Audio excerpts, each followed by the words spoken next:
frères et sœurs, un chrétien normal, c'est un chrétien rempli de la puissance de Dieu. Un chrétien normal, c'est un chrétien qui a l'épidémie de Dieu en lui. Un chrétien normal est un chrétien qui a les maladies de Dieu en lui. Et la maladie de Dieu, c'est de chasser les démons, c'est de guérir les malades, c'est d'opérer des miracles. Chaque chrétien doit posséder la divinité de Dieu en lui. Alléluia. Tu ne peux pas te permettre d'être un chrétien normal qui a fini de faire le baptême de l'eau et puis ça finit. Non. Après ça, tu dois être revêtu de puissance parce que chaque territoire est occupé par un démon et chaque territoire est possédé par un esprit que tu dois chasser. Dieu ne va pas créer une autre terre pour te donner, mais Dieu va prendre la terre que tu veux pour te donner. Alléluia. C'est des endroits tu vas devoir utiliser la force spirituelle pour les prendre. Le mariage que tu attends, tu dois utiliser la force pour le prendre. Le travail que tu cherches, tu dois utiliser la force spirituelle pour le prendre.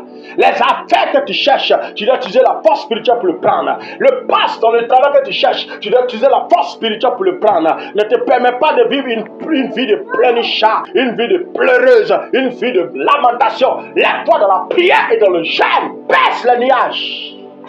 Baisse la force du mal qui opère dans le lieu. Baissons cela. Alléluia. Sans ça, on ne pourra pas dominer. Parce que chaque chose que tu veux est occupée par un esprit. Tout ce que tu cherches est occupé par un esprit. Tu dois lever. Il se peut même que le mari que tu attends depuis est dans un faux foyer, dans un concubinage. Il veut même s'en débarrasser, je ne sais pas comment faire. Et Dieu a déjà réservé ce temps pour toi. Mais comme depuis tu ne pries pas, le monsieur n'arrive pas à sortir de là-bas. Il est sous l'emprise. Il peut être sous l'emprise d'une femme sorcière qui le tient captif. C'est ta prière qui le libère parce que Dieu le connaît. Alléluia. Un poste que tu cherches depuis longtemps peut être sous l'emprise d'un esprit. Tu dois combattre. C'est pourquoi, mon ami, tu dois aller te fortifier dans le jeûne. Quel est le temps que tu trouves pour jeûner?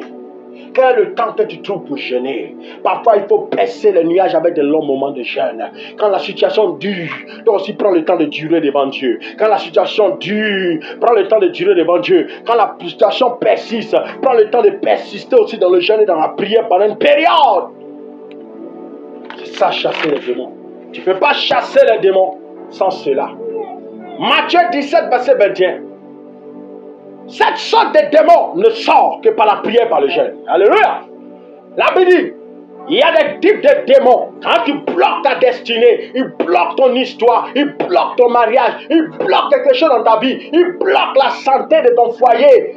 Cette sorte de démon ne sort que par la prière et par le jeûne. Tu ne peux pas vivre une vie normale, une vie où tu manges du lundi au lundi, une vie où tu bois de l'eau du lundi au lundi, une vie où toi tu manges du garba, du tchèp. Non, tu ne peux pas te permettre de vivre une vie de bouffeur, une vie de bouffeur. Non, tu ne peux pas te permettre de vivre une vie de glouton, de mangeur. Tu dois avoir le temps de prière, le temps de jeûne. Cette sorte de démon ne sort que par la prière et par le jeûne. Tu dois retourner au jeûne. Tu dois retourner dans le jeûne. Tu dois chercher Dieu. Il le dit toujours, et puis je répète, ma vie n'a pas changé par les impositions des mains. Non, il y a eu un moment de ma vie, au début de ma foi, on m'imposait les mains, oui. Mais un moment qui arrivait, je sentais que mon âme avait soif. Il fallait que ma vie change. Et personne n'arrivait à me comprendre. Je cherchais comment faire pour vivre ce que je vous explique aujourd'hui. Personne ne voulait m'expliquer. Quand j'en parle, on dit non, tu te comportes mal, tu parles un peu mal des pasteurs. Je ne parle pas mal des pasteurs. Mais il a fallu que ce soit d'autres pasteurs qui m'expliquent. Parce que les pasteurs qui étaient autour de moi ne voulaient pas me le dire. Alléluia. Ils trouvaient que j'étais trop scellé. Mais moi je souffre. Moi ma vie est malheureuse. Ma vie n'avance pas. Je dors dans l'église. Je suis dans la faim. J'ai des problèmes. Je n'arrive pas à payer un loyer. Hey! J'ai besoin que ma vie change. Et c'est alors que j'ai percé ce mystère. Et ça, je n'arrête jamais de vous le dire, les 53 jours de jeûne. C'est après ça que beaucoup de choses ont commencé à avancer dans ma vie. Les 53 jours de jeûne où j'ai reçu la puissance 47 jours de jeûne. Et je ne me suis pas arrêté là. L'année qui a suivi, je me suis enfermé encore 69 jours de jeûne. En train de régodobo, chagaré, kadaba. Après ça, en ce moment, il venait croiser ma femme. Il a dit à ma femme, hey, je vais te marier l'année prochaine. Elle dit, mais qui passe tout le temps de les prier entre les génies. On s'est marié quand? Lève-toi, va travailler, il reste en paix. Quand je sors de ce jeûne, on se marie. Hey, mais c'est qui ça? Tu passes ton temps de prier, reste en paix. Alléluia.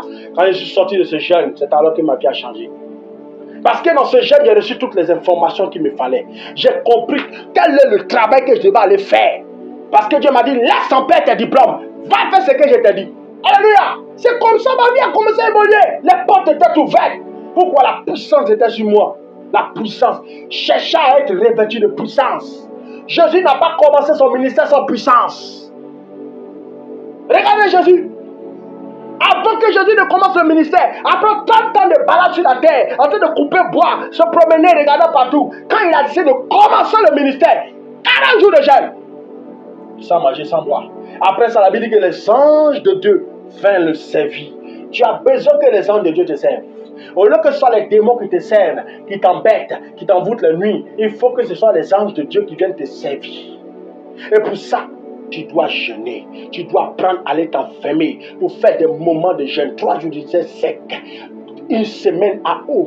21 jours de jeûne à fruits. 30 jours de prière intense. Alléluia.